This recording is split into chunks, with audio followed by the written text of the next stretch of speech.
Welcome to another episode of Alaskan Babble Podcast where they babble and we gaggle.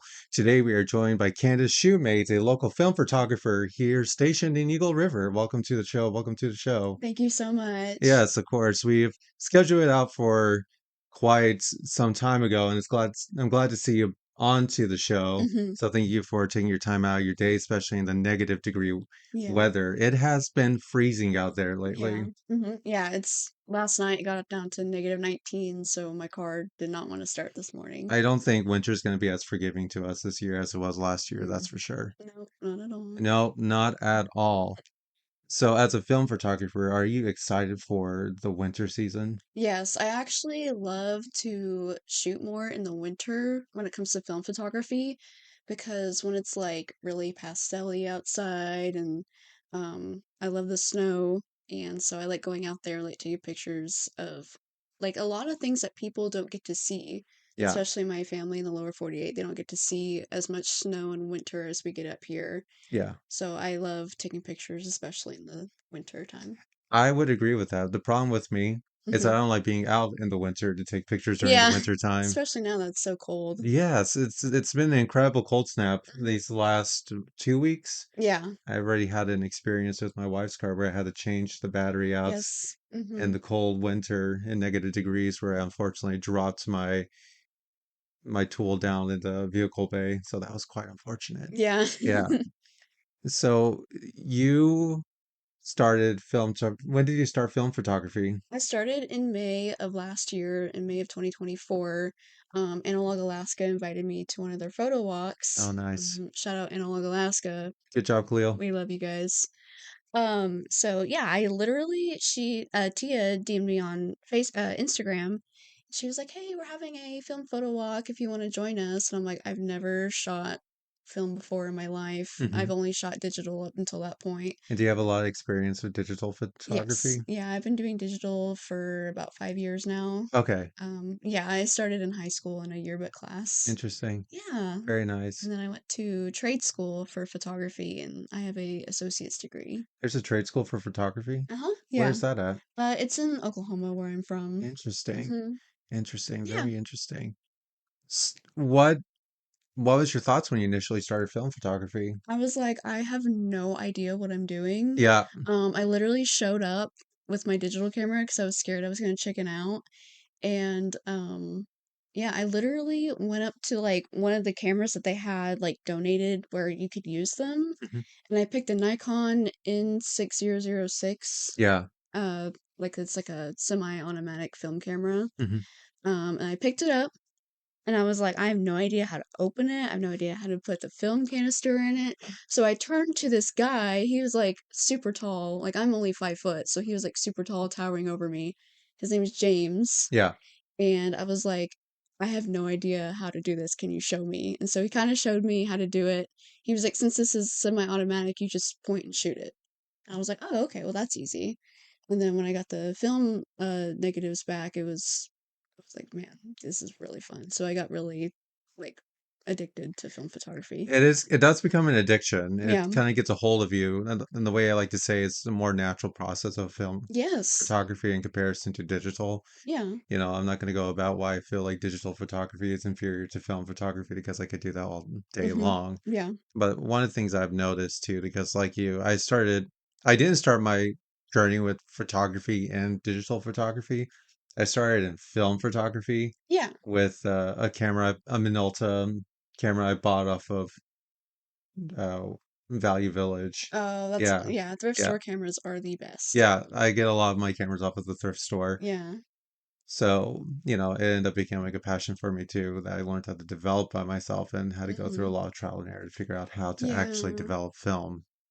But that being said, what is it about film aesthetic would you say is different than digital aesthetics? So with digital, it's just pixels. Like it's just ones and zeros, and it kind of feels like artificial in a way. Hmm. But with film, once you've taken that picture, it burns the picture into the film roll. Yeah, And so it's there. It yeah, exists. And it takes like a lot of patience with film photography, and that's Mhm. something I've been wanting to learn was patience because I have like none. So, it definitely feels more intentional and it helps me slow down a little bit and like take in the scene and be like, okay, this is what I want to take a picture of, and then I take a picture of it.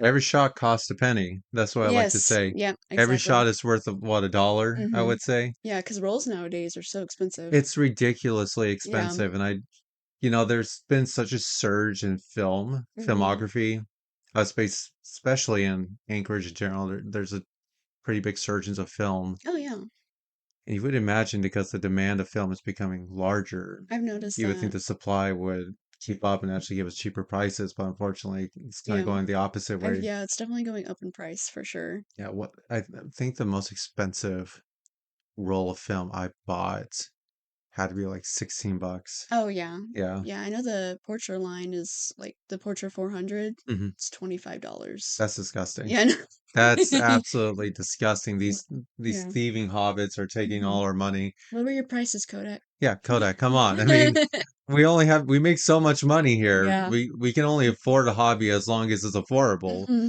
Yep. So with what I've noticed and something I talked about in the podcast a lot is that a lot of people are wanting to stay away from digital means of materials going back to analog Hmm. items. For example, I mean, I don't know, you didn't get a chance to see much of my house, but I collect a lot of records, Yeah. right? I have my own film camera over here, Yeah. and most of the things I have, especially my bookshelf, is all tangible things. Right. And it seems like, correct me if I'm wrong, you are probably in Gen Z, correct? Yes. Okay, all right. So what I've noticed, a lot of Gen Zers are wanting to go back to, I would say, the basics of having tangible Yeah. items. Like the retro vintage feel of things. Yeah, Yeah. going back to the 80s and 90s style, Hmm. getting away from digital technology. Do you believe a part of it is because you had to grow up in technology in comparison to me that had a little bit of both worlds? Yeah. So like my whole life, like I wouldn't say my whole life, it was surrounded by technology. Like when I was a kid, my parents would be like, "All right, go outside and don't come in until the lights come on." Yeah. You know what I mean? And so, They're gonna kick you yeah, they outside. were like, check in every 30 minutes." And my first phone was a flip phone, Mhm, and I loved that thing. It was so amazing. And so I've noticed like the shift from like having very minimal technology to all of it being technology and AI and stuff like that. And mhm. like I I feel like us as a generation, we definitely want to go back to the intentional slowing down tangible items like you mentioned, because it gives us like a whiff of nostalgia, I Mhm. guess. And seeing how technology is advancing nowadays, especially with like AI and like everyone just being on the internet at all times, people having access to your life at all times, it feels like performative in a way. Yeah, I can absolutely hear that. Yeah. Yeah, because everything that is on social media in a lot of ways is performative. I mean, this show is a performative act in Yeah. itself, right? And it just comes down to is we want to show people what we want to, well, exactly that. We want to show people what we want them to know Right, instead exactly. of like the full on raw, unedited Yeah. reality of our daily existence, right? Mhm. And I read a book again. I've mentioned this a lot on the podcast called Anxiety Generation that talks a lot about Gen Zers and Oh what they had yeah. to go through Yeah. with the rise of the iPhone, essentially Oh. changing how people interact with each other and how parents that were not Gen Z raising Gen Z kids are, gear them more towards iPads and trying to keep them more focused as a full-time babysitter, which, became more of a detrimental effect Yeah. than not. So it does make me curious if that's one of the reasons. You spoke a lot about nostalgia, right? And for me, for example, I grew up in the 90s, Mhm. right? And I had my Game Boy Advance, I had Yeah. books and all this other shenanigans and bean bongs, VHS, blah, blah, blah, right? So, there was a period where my wife and I would actually go to Goodwill Thrift and get VHSs, and we had those nostalgic moments. Yeah. But the reason it was nostalgic for us is because we lived through those moments, which I'm not saying you personally haven't lived through those VHS moments, but it seems like it's a artificial nostalgia because Because I'm Gen like, I Zers. want that so bad. Yeah, Yeah. yeah, which I find really interesting because it's as technology keeps moving forward, we want to go back in time. Yes. And I wonder it's because maybe we're losing that sense of connection that we didn't have before. Yeah. Like, especially with COVID, like, I noticed a major shift because I think it was because a lot of us weren't in school. Like, my sophomore year, I was only in school for like maybe 5 months until school got shut down. Rough. Yeah, it was very rough. And so, like, I feel like we all connected through like social media or like FaceTime or day in the life and stuff like that. And so it's like you're showing people raw, unedited footage of your day-to-day life. And now it's like I kind of want to go back to like when, like someone like we didn't have y'all didn't have phones back then. Yeah, but And we all so didn't. We yeah, didn't at all. yeah, and so it's like y'all didn't have phones back then. I'm like, man, I kind of wish I had that because someone could call you, you can miss their call, and you wouldn't get back to them until 3 days later because Right, you're on vacation. right. Yeah, I didn't get my first phone until I was about 21. Oh, wow. Yeah, Yeah, I was a pretty late bloomer when it came to that. yeah, I was working my first job before. Oh no, that's not true. Well, I was working my first real job yeah. for a while, and then I got a cell phone, which, I know that when I was younger, I was like, Mom, I want a cell phone. Mhm. Give it to me. Yes. And then when I got a cell phone, it's something that's attached to my hip all the time, which, better for worse, I'm trying to steer away from that as Yeah. You're just much kind as of I like, can. oh, and then like, people expect access to you at all times because we all have phones. Right. And it's like, oh, like you didn't text me back in a week. That must mean You hate we're not me. talking anymore. We And so I'm like, we got beef. yeah, and I'm like, no, like, doesn't necessarily mean that. It just means like I wish sometimes like we could go back to like flip phones or Nokias or Right. like the brick Exactly. Nokia phones. Like, Exactly. yeah. And how does this correlate with your photography? You went from digital to film photography, and Hmm. I've seen your work, and it's great work, by the Thank way. I you. just want to I say that it's appreciate really that. great work, especially doing a year of only film photography. Yeah. Yeah, Thank it's you. really good talent there. If you guys haven't checked it out, you should check out her work at her Instagram, which Yeah. is, My Instagram is Wildflower Soul Photo. And that's my main business account, and then my I have like 5 Instagram oh accounts. boy.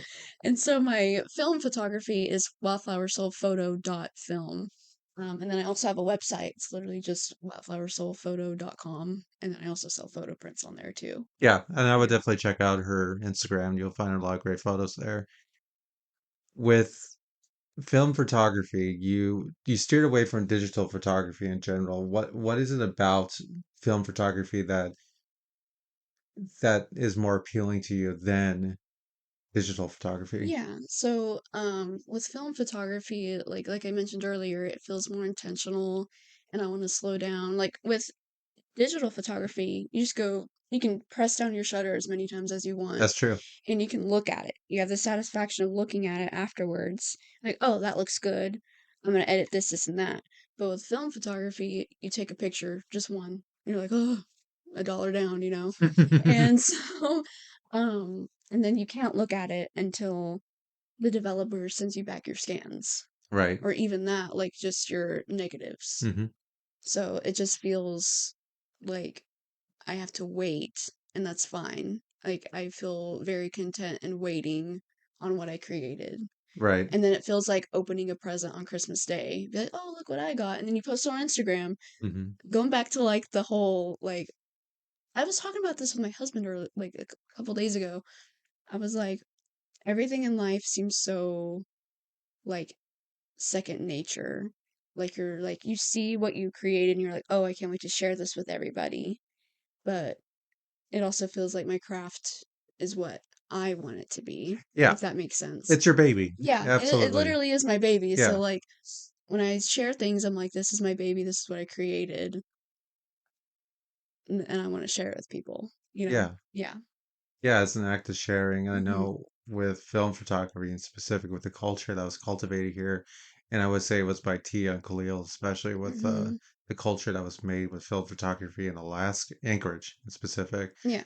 it's always about sharing information Mhm. with each other. And I know that Khalil, through my own film photography journey, he helped me quite a bit with learning how Oh, to yeah. develop film in itself. 100%. Yeah. Yeah, and when I finally got my first successful role of development, and I had to go through a lot of roles.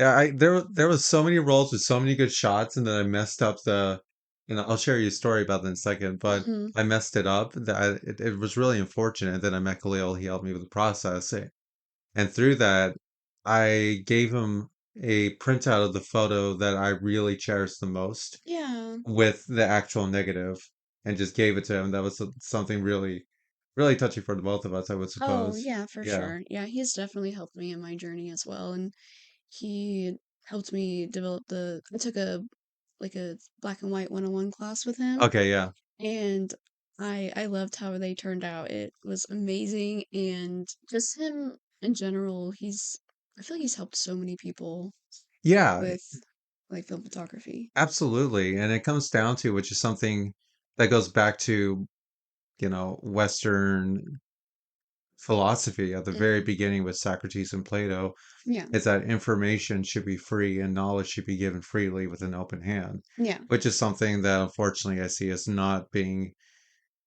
utilized anymore as in favor of capitalism and people wanting to make money off the information that they Yeah. know. Right. But I truly believe, as Khalil, I think we both have the same philosophy of this, that Mhm. information should be given freely to those who seek it. Right, yeah, Right. and I feel like y'all both are really, really good at that and just kindly and gently giving information and like answering the plethora of questions that people may have and like just exuberating kindness whenever y'all give out information is just it definitely helps the other party like want to pursue it more. Yeah, because at the end of the day, film photography is something that should be open for anyone. That's the Hmm. only way this medium survives. Yeah. If when people photographers and I met snobby photographers before, really snobby, stinky son of a guns that make me kind of nauseous. I think of this one guy in Petersburg, but you know, with but the whole point of photography, in my opinion, is sharing. It's as you said, just sharing your experiences. Yeah. That shot that you made with your film roll is a moment in time that you captured. I'm not sure if you follow the Lomochrome. Oh, yeah. Is it Lomochrome? Lomochrome. Yeah, Mhm. the Lomochrome philosophy where the shots give it to you and you're just the one that's taking the shot. I think that's what it Yeah. is. I know Cleo says it a lot more elegantly than I do.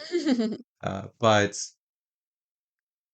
essentially, when you're capturing a moment of time, there's a time that means something to you. And that's part of Yeah. what makes photography so great and Mhm. why it should be shared.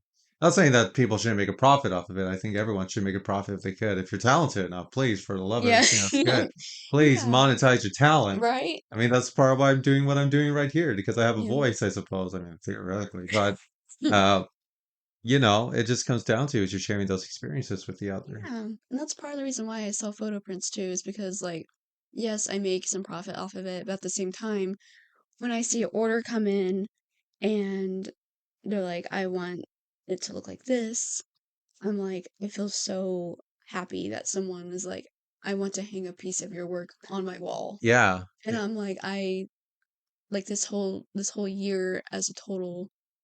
Like I just posted on my Instagram last night. I made 31 total orders this year. I know that doesn't seem like a lot, but It's a like great for thing. a small business like me and someone who's just started out with selling photo prints, it feels so much more rewarding when like I don't know, it just feels nice that people appreciate my craft Hmm. and they're like, "Okay, I want to buy a print off of you and help you make more prints and I want to hang something on my wall." Like Absolutely. it feels so humbling and honoring. Yeah, Yeah. I absolutely hear that. And that's really a great feeling when other individuals can appreciate your artwork Yeah. too, Mhm. because that artwork is going to be your portfolio, right? Right. And I could tell you if I didn't think I liked your work, I wouldn't have you on the podcast right now. That's Thank that's a you. promise. I appreciate that. Yeah. So when it comes to your business, do you have any highlights of great moments of your business endeavors? Yeah, so with my business, I only started selling photo prints, I want to say like probably a little over a year ago. Mhm. And I kind of started it because I started posting stuff and being like, I'm thinking about it. Like, I kind of want to do this, but I have like really bad imposter syndrome. Yeah. So I'm like, okay, maybe I can dismantle that a little bit and be like, okay, I'm gonna try to start selling photo prints. And so I started, and it took a long time to start it up. Like, I had to make my own website, I had to pay for a domain, I had to, like, do some graphics with my website, just stuff like that. And I spent countless hours setting it up and, like, uploading all my pictures and stuff like that. So I feel like some highlights is, like, when my first order came in. Hmm. And I'm like, oh my gosh, my first order just came in. That's amazing. And then, like, people started asking about it and being like, I like your work. Do you sell photo prints? And so that kind of inspired me to sell more photo prints. And then I started doing more and more merchandise too, because it used to just be regular 4x6 and 5x7 prints. That's what I started out with because I Right. got a little 4x6 printer for Christmas one year. And then it started expanding, and like I could print out 8x10s or 16x20s and stuff like that. And so then I got my first gig at a market, which was at the Alaska Zoo Christmas Bazaar, I'm pretty sure. Hmm.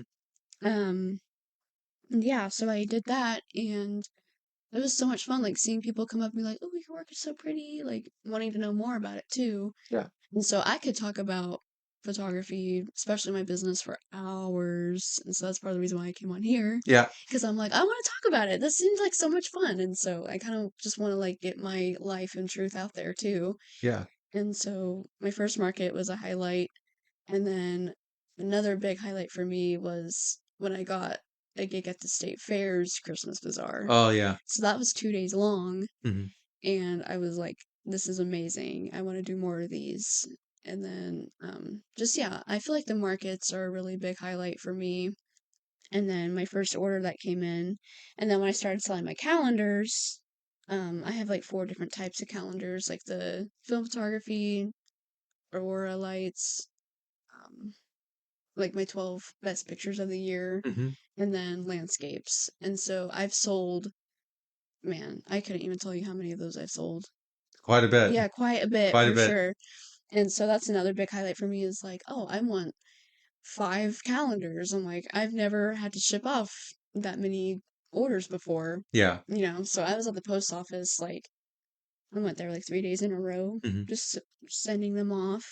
But yeah, it's been really nice. Yeah, Hmm. absolutely. And Glow said it best is that a lot of people want to be photographers. I know I had a period where I wanted to be a photographer and do Hmm. actual film photography. Yeah. I got a gig, hated how it went, and then Yeah. never did it again. So it's a really commendable feat when you can say, "Hey, I'm actually generating revenue off a Yeah. business of a business I want to do." Yeah. Right? It's definitely humbling whenever you didn't like it went how you didn't expect it to go and you ended up like not liking it. And Yeah. you're like, "Oh, okay, let me pivot and go this way." Because I used to do portraits as well. That's when Yeah. I first started out. I started doing portraits, Film photography or digital? digital, yeah. Okay. Yeah. And I got a lot of clients back at home in Oklahoma. And then I moved up here and then I got like zero. And Hmm. so I'm like, oh, okay, well, I got like one or two Yeah. people, but not near enough to make some revenue. Yeah. And so I was like, you know what? I feel like this isn't my calling anymore. Because I'm like, I realized I had more landscape photos than anything else. Hmm. So I was like, what if I pursue like nature outdoor photography? Yeah. And so that's what I started doing, and here we are. Yeah. Yeah, absolutely. And what would you say was the most challenging part of making a new base here in Anchorage, Yeah. or not Anchorage, but Alaska in Yeah. general? I feel like the most difficult part was like the pivot itself. Like I went from portraits to landscape like full time. Hmm. And so it's difficult because I'm like I miss like interacting with people. But I feel like this is what I was meant to do. And so it was really humbling. Like I started off really slow and I'm like, why am I not getting what I need, and so it just takes a lot of patience. Yeah, Absolutely. the patience aspect is very, like, yeah. Because it takes time to build a client intel, right? Mhm. And it's sounds to me you spent most of your life in Oklahoma, Yeah. and so you had a reputation there Mhm. to follow you in your work, and now you're building a new reputation here in Alaska, which takes time. Yeah, that was another big thing too, like the culture shock of it. Yeah. Yeah. So how long have you been living in Alaska?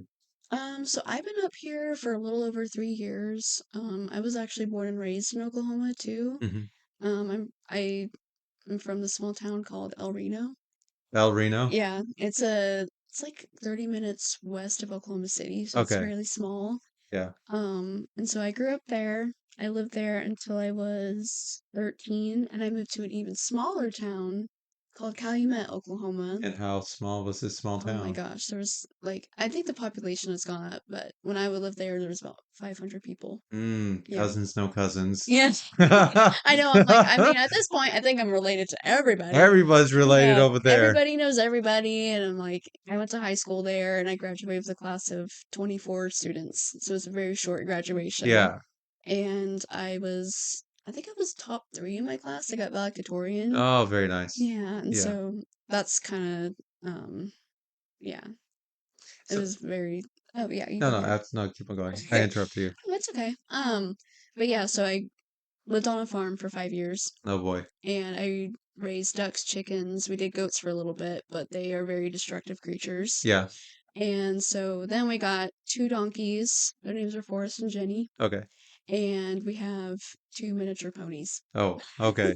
Down in Oklahoma? Huh? Wow. Yeah. Okay. So you got a farmhouse over there. Hmm. Very nice. And do you ever miss the life of being on the farm Oh or my gosh, yes, I do. Like, especially whenever like the COVID shutdown was happening, that's all I ever did. I was always outside, taking care of my animals, and like just spending time with my family was something that I missed as well. Because my parents are still down there too, and they still live down there. Um, mending the farm? Mm-hmm. yeah, as best as they can for sure.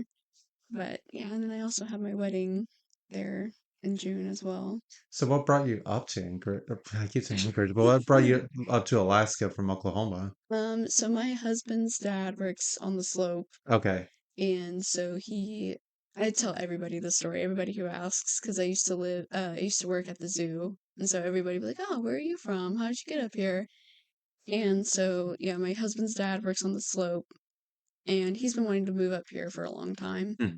and so we got a relocation package, and my husband, my boyfriend at the time, literally called me and said, "Hey, you want to move up to Alaska with us?" And What? No. I was Are you like, mad? I know, I was kind of like, "Are you serious?" And so he was like, "Yeah, like we got a relocation package." And so I was like, yeah, I guess. I was 16 at the time, so I was like, I guess so. Like I have no responsibilities. I don't have kids I or have my donkeys though. yeah, I All know. my donkeys and my ducks and my Yes.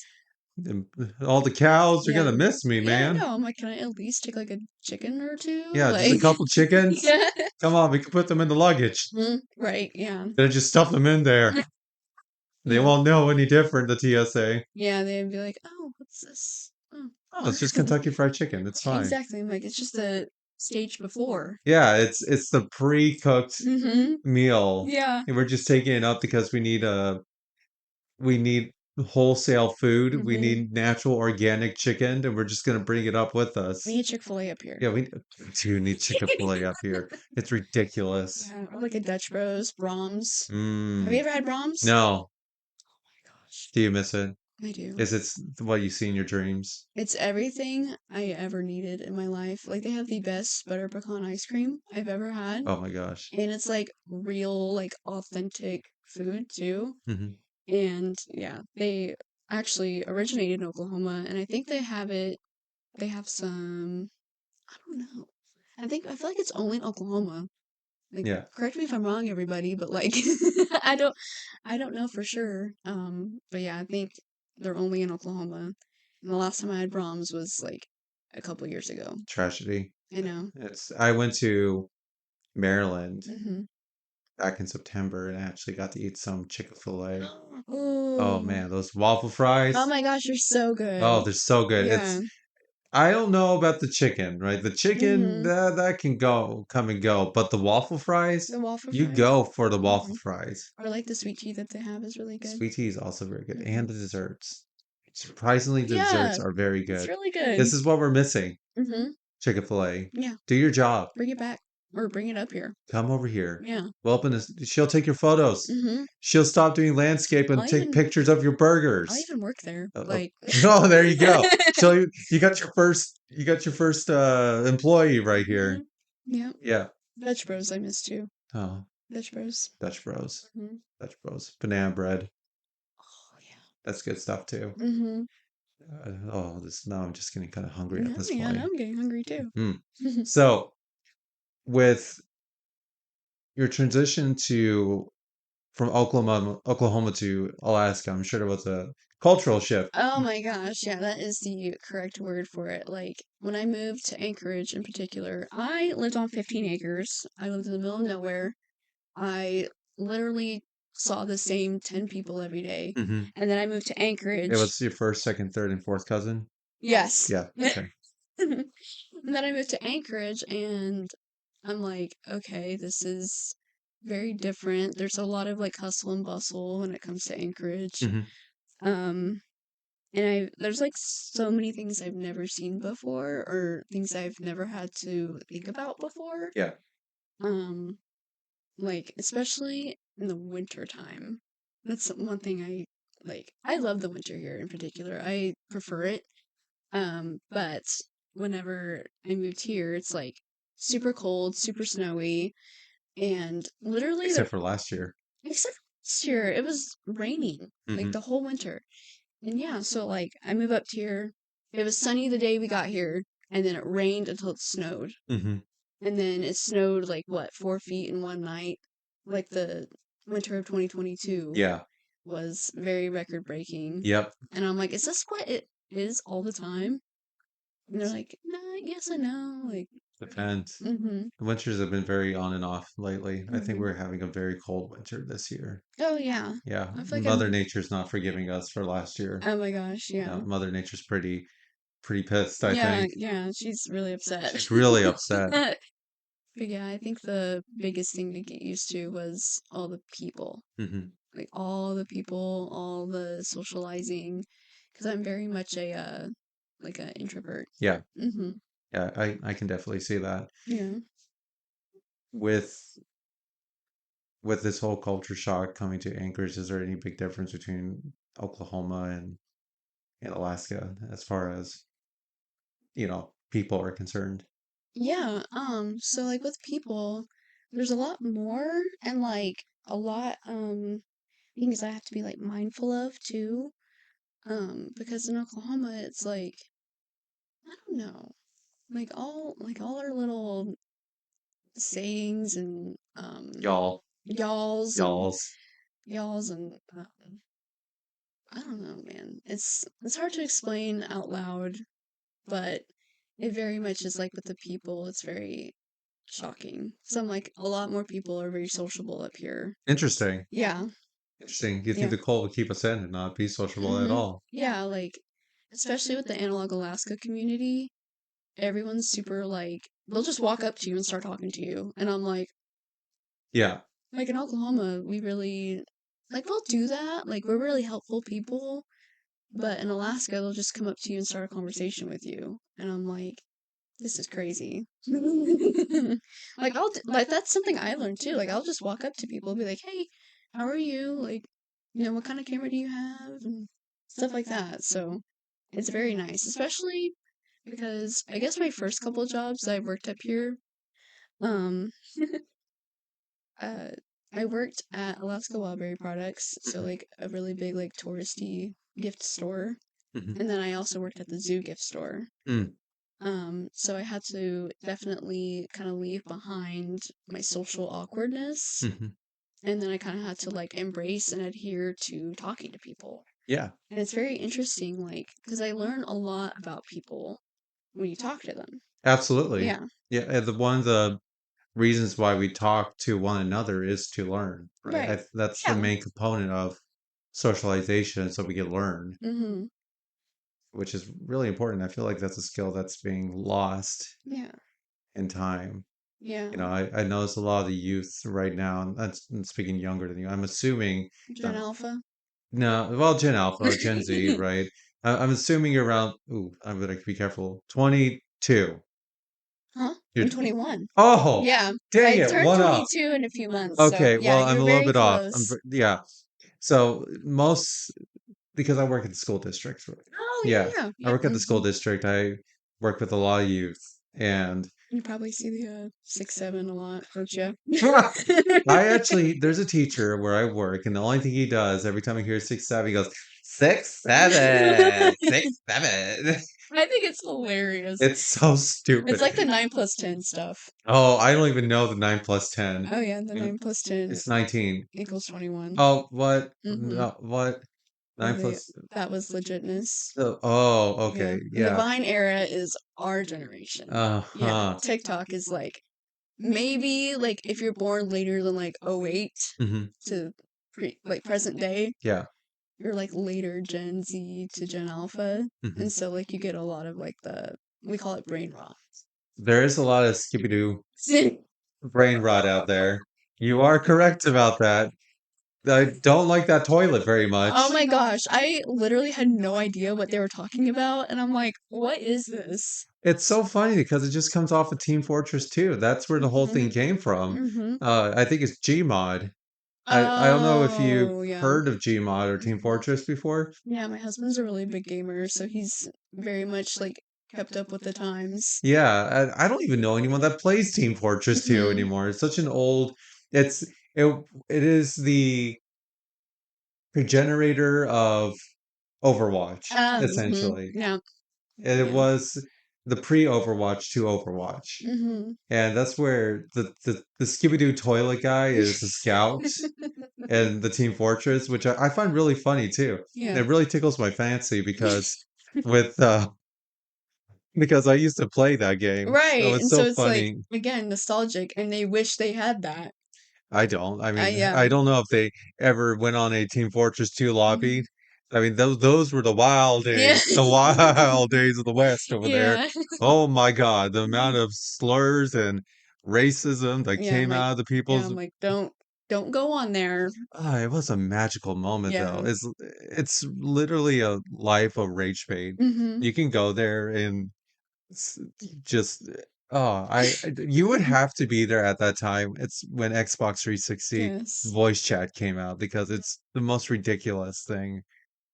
And it's kind of coming back with a new game called Arc Raiders, where people are so angry. I even get myself pretty angry when I'm playing Arc Raiders and I get shot down by a rat. Oh my gosh, my husband plays that game every single day. Yeah, I'm about the same way Yes, too. and he plays with his friend. His name's Luke, and they Hi, have Luke. yeah, hi Luke.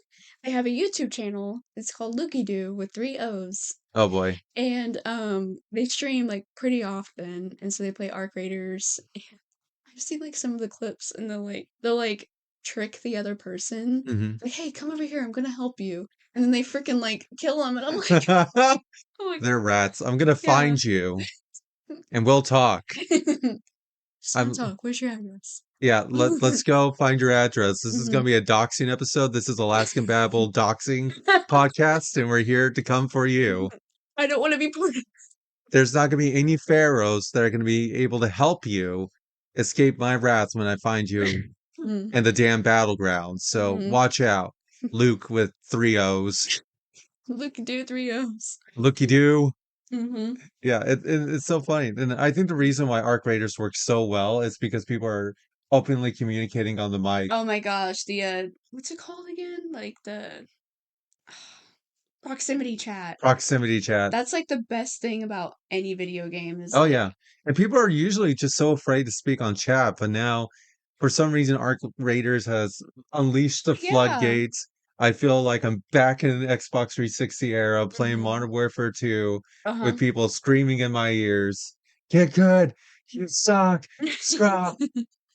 Everything Yes. under the sun. Mhm. And it's great. It's literally the funnest multiplayer experience I've played Yeah. in a very long time. I love watching them play.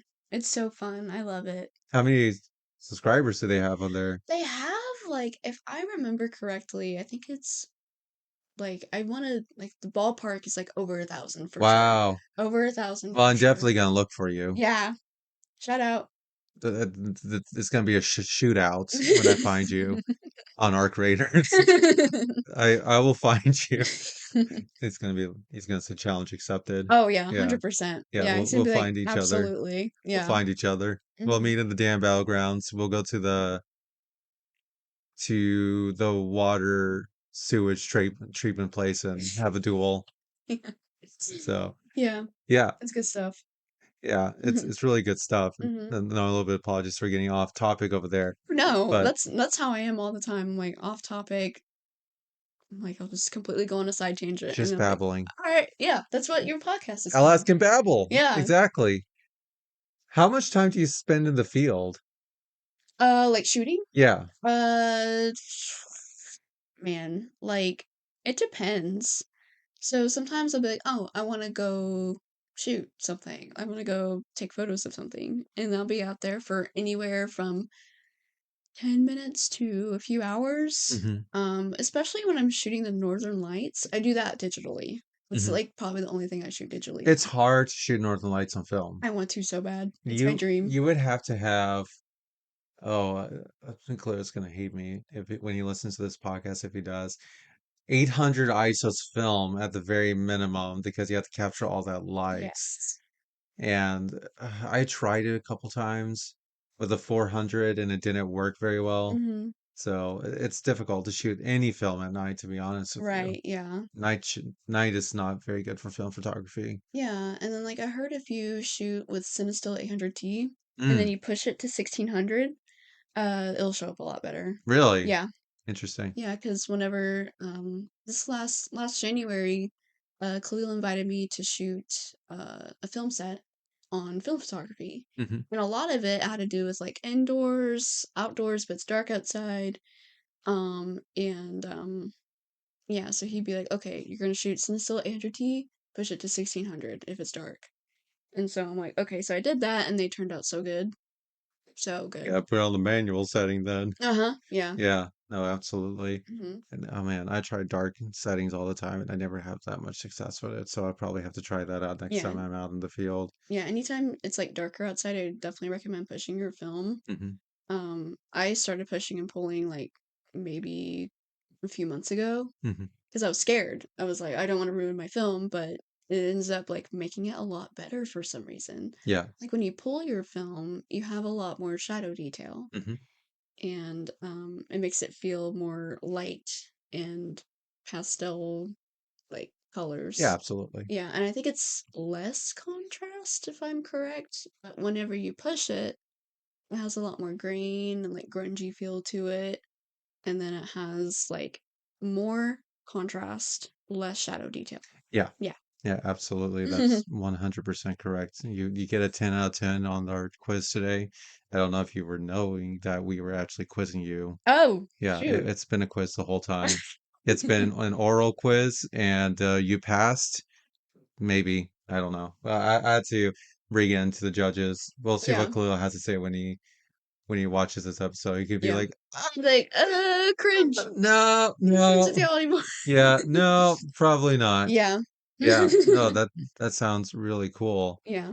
Is there any places in general you like to shoot more than others? I really like the mountain ranges a Hmm. lot. I definitely go for like more wide angle Hmm. stuff. So like I get the whole mountain range if that makes sense. I also really like taking photos of like close-ups of like plants and flowers and stuff Yeah, like that. especially with the frosts. Yeah, those are Yes. very cool. Uh-huh. And then I love to shoot the northern lights whenever I have an opportunity to. I do that on digital and then I usually so by settings, they range, it depends. Like this last northern light show that I did, it was so amazing. Like I could see it with my eyes. Yeah, Like the reds and everything. yeah, the Northern Lights have Yeah. been spectacular this year Mhm. so far. Oh yeah. And so I went sorry. Oh, it's okay. I don't know if it's gonna catch. Yeah. And so I went out of town, a little bit out of town in Eagle River and went towards the nature center. And I literally just pulled over on the side of the road and the mountains were everywhere. It was so beautiful. And you could see the lights kind of like forming like a horseshoe shape and then like kind of like falling Mhm. down like reds to greens. And then I could see that with my eye. And then I also could see it really well on my camera. And so with that, I was out there for about an hour and a half. Okay. Yeah. Interesting, Yeah. interesting. It was like -2 degrees outside too. Yeah. It was really cold. That's really freezing. hmm I actually have specialty gloves just for Oh shooting yeah. outside. Yeah, I have like those like mittens. Yeah, where you can actually Yeah, where you yeah. can take them off and put them back on. Mhm. And then like it has like the little thumb there too. And Mm. then it like cuffs right here and then it like fans out a little bit so it keeps the warmth in there. Mhm. I use that all the time. Then I just use a remote. Pro This is some professional advice for hmm those who want to be shooting outside. What is your favorite film camera in general you like Oh to my use? gosh, I'm so happy you asked that question. So my favorite film camera is anything. Oh my gosh, Matt is gonna be so happy. Anything Olympus. Olympus? Yeah. Yes. You like those chunky guys. Yeah, I like the chunky ones, and I also like the little point and shoot ones, like the ones where you like Yeah. flip it out and then like the lens comes out too. I have a Olympus DLX 3000. Okay. Those are cool. And you can fit it in your pocket. It's nice and compact. And then I like the oh man. So the Canon line is really good too. Yep, I got my Canon right over here. I think I have a very similar one. Yeah. Yeah. Mm-hmm. I like my guys very chunky. Yes. I like my I can hands tell. to feel the meat on the camera. Like you're holding it. I got this from Goodwill too. Really? Mm-hmm. Oh my gosh, it's 90 bucks. so fancy. Yeah, I know. It's my I'm a lazy film photographer camera. Yeah, you just beep. Yeah, pretty much a point and shoot over Yeah. here. Canon LN2 for everyone that's very interested in knowing. Yeah, I have a Canon XSN. I got it from Khalil when he was selling all his gear. Oh, okay. And it's really cool because you can interchange the lenses with the EF lenses. EF and RF or I think it's just EF with film okay. cameras. Yeah, like the older EF Yeah. film lenses. Yeah. And so I have one of those. I love that one too. It's so nice. You just see a picture, you Hmm. know. And then I also have my Minolta XG9. Yeah, those are That good is ones. my baby. That was my very first film camera that I ever got. And I literally got it from my dad's keepsakes. Oh, that's special. Yes. And so, like, the week after the first photo walk that I went to Oklahoma to go visit my family.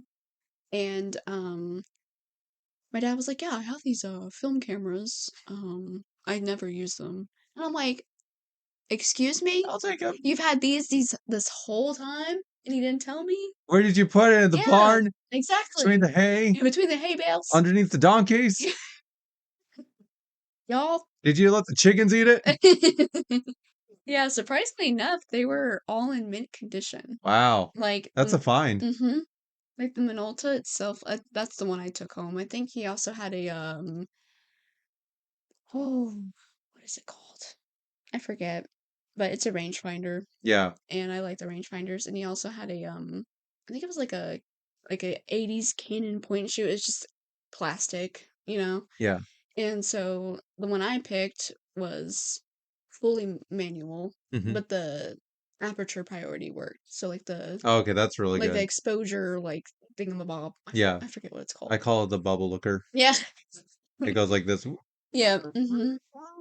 Yeah. Yes. Yeah, absolutely. Yeah. Those are really good cameras too. Mhm. Yeah. I've never had a singular complaint about that camera. It's my favorite. That's great. Like that's one camera I will never give away or trade or anything like that. Yeah. Yeah. So with film, you send your film over to Medium Lab Studios, which I'm assuming that's what it is. I mean, that's probably the most cheapest way to do it. You know the guy. Oh yeah. But have you tried to do film development on your own? So the only time I've tried to do it was when Khalil taught me black and white. Yeah. Um, and it's very like at first I was really nervous because I'm like, it's very intimidating Yeah. and I don't want to mess this up, but I didn't. And so that makes me like feel really happy Hmm. that I learned how to do that. But I've never done color film because the temperature having to be like, 102 yes, degrees. at all times, and I'm like, "I don't know if I can do that." I don't know. It has to be Not 102 yeah, degrees at all times. not It at needs to all be warmed times. up to 102 degrees. Yeah. And I try to keep it because I do my own film development over It's really here. cool, yeah. Yeah. And I had to go through a lot of trial and error. Mhm. The most tragic failure in film development that I've done is I took a really, really cool picture of a moose about 2 years, 3 years ago, maybe, Yeah. where he's drinking out of the water and the water is actually dripping down from his horns and his mouth. It's so And I nice. was able to take the perfect shot, and I knew I took the perfect shot, Mhm. right? So I went to develop the film. I think it was like my third or fourth attempt. And Uh, uh so you know how anyway, in moving on. movies, they said, "Oh, you developed it under red light." Mhm. So I got a red light bulb and put it in my bathroom, right? So I opened the canister and get the film out and put it in and develop it, and that part went out okay, right? Yeah. But as soon as I scanned it, it was terrible. And I'm like, what the heck? That sucks, man. And what I've Ah. learned through Reddit, because this is before I met Cleo, is that you do not open unexposed film Mhm. and red light. That's just a myth. That's a myth they tell you. Don't That's do what I it. heard too, like, you can develop film in red light, but I It's a guess myth. It's yeah. a myth. Yeah. It's a lie. It's better. So if you guys are doing it, get a changing bag. That's how you do it. Yeah. Yeah. Oh, I love the changing bags. Oh yeah. Changing Mhm. bags are nice and portable, and anything Mhm. could be a film development studio. Yeah. So Mhm. yeah, that was my most tragic, and I still am extremely sad Yeah. that that did occur. Mhm. And that's a lesson learned the very hard Yes. way. It's very humbling. And you're like, "This freaking sucks." It's like, Definitely, it does suck. you're not gonna get that shot back ever again Nope. because it's film.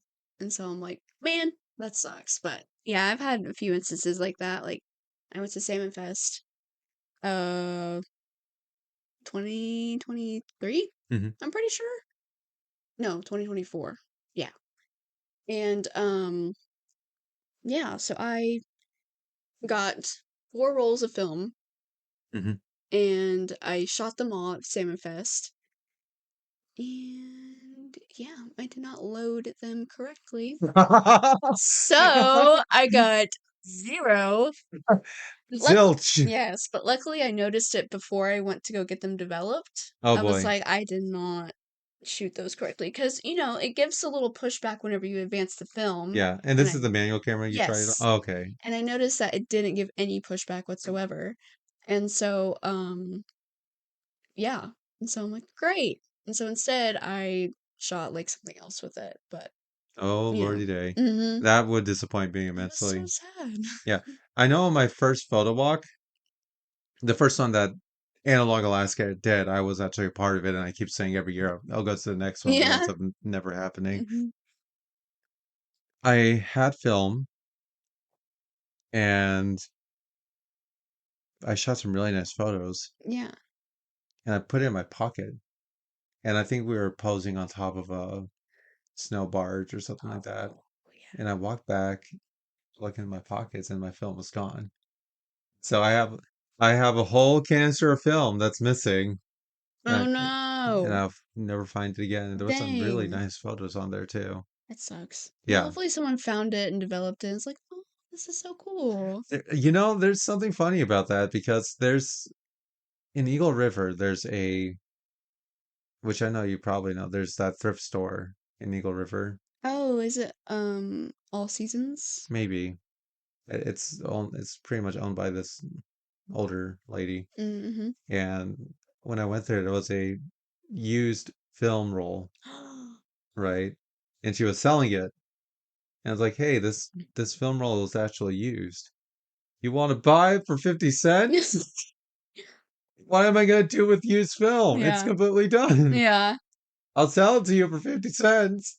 No, I mean I did want to take it with me because I was kind of curious. Yeah. Of there's always that peak of curiosity for me, like what is shot Yeah, on? like what is on here? What am I Yeah, gonna is there some find? risque photos here? Can we find them? I know Cleo sees plenty of them for some Oh reason. my gosh, yeah, I probably. could only imagine what that guy sees on a daily basis with the film rolls Um, he actually. I wonder if he's like, Hmm. I've talked to him before. He doesn't really care. Oh, yeah. Yeah, he's like, "Oh, okay, cool." Yeah, he's like, "Anyway, scan." Yeah, because I mean, you can imagine back in the day when it was a manufacturing Mhm. business for developing film. I bet there was a ton of risque photos Oh, there. yeah. Nude, it was literally the nude. Well, I'm gonna say the nude only fans of the '90s is Yeah. these canister rolls. So it always makes me wonder with these rolls that are used. Mhm.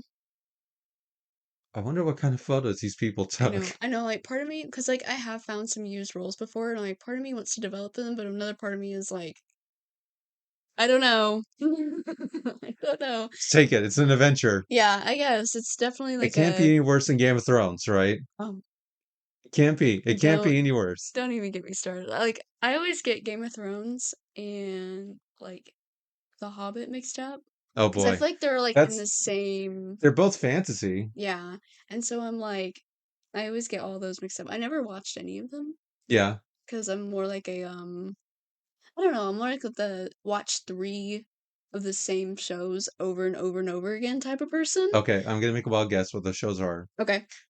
One is The Office, Okay. um, Office, Friends, and okay, I'm having trouble with the third one. Okay, I can do this. You got I this. think it's The Office and the Friends and Parks and Recreation. Surprisingly, no. Dang it! Yeah. Okay, what is it? So I love Stranger Things. Also very good. I literally got my tickets to see the last episode in theaters, Nice. and I like Stranger Things. I like, man, what else? I like anime, surprisingly enough. Like, I feel like a lot of people don't look at me and think I like anime, Hmm. but I like the, like, comfort animes. Yeah. Like, I like Haiku. Hmm. It's like a volleyball anime. Hmm. And, my husband and I have been watching Demon Slayer a lot. Oh boy. We've watched Solo Leveling. Hmm. Man, there's more. He's gonna be so disappointed in me. We've watched Naruto. We're almost done with it. Okay. Um, and I think that's about it. Yeah. Yeah, so I really um like fun fiction, Hmm. like adventurous fiction, if that makes Yeah, sense. don't read Berserk, I guess. Yeah. I have the whole collection Berserk behind my wall. Yeah, So, that's really cool. yeah. Yeah. Is there any words of advice you would give to those who want to get into film photography? Um, well, I don't mean to sound threatening, but do it. If you're on the fence about it, I highly recommend doing it. In photography in general, like if you feel like you have a creative eye, go for it. There's not a right or wrong way to do it. Me personally, I always say do not take advice from people you would not take criticism from. Hmm. So if you, and vice versa too, do not take criticism from people you wouldn't take advice from. Um, so I don't believe in constructive criticism when it comes to art because it's different for everybody. It's the eye of the Um, beholder. yes, it's the eye of the beholder. It's the eye of the person looking through the lens. And if you feel like you want to get into something that's creative, do photography. Do not listen to the outside noise. Do not listen to those who are saying you can do something better. It's not a real hobby. It's not a real job. Do it anyway because life is too short. Life is precious and life needs to be captured. So, and I'm also a Christian. I believe in God. So I feel like God's creation needs to be captured as well. And I feel like it does a disservice to him whenever like us as Christians like are like, no, I don't want to take any pictures. So if you have a creative eye and you're a believer, I highly recommend it. For sure. Very cool. Yeah. Well, I really appreciate you coming on the show in the dead of this cold snap. Yeah, yeah, you're very yeah. Hopefully your car will start. If Yeah. not, I got a battery Okay, jumper, perfect. so Yeah. we got that covered. Well, Alaska Babble, thank you for coming in and joining us for another episode, and keep on babbling.